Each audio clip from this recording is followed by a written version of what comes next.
honesty, this is sometimes not quite what you love to see because the balls all flow away from your side of the field and makes those second swipes not as full as they could be. But certainly, I think Blue is not upset with this autonomous score at 129 seems to be the score. They'll win that autonomous and have the first inactive shift. Let's see what Red can do. You know, Andrew, we're talking about robot intakes and robot shooters, but I think another difficulty, especially in FRC, is the bit that comes in the middle.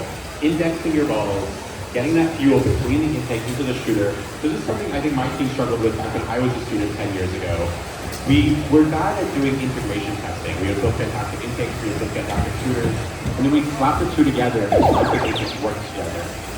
Especially in a game like Revo, where indexing is such a huge part of the battle. How do you go about navigating integration and building complete ball paths through prototyping and through robot design? Prototyping is definitely a key part of it.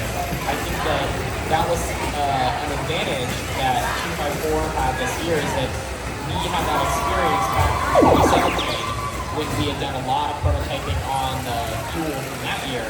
And we learned how hard it is to really get it to funnel into a small area and all the jamming and fall bridges that can occur.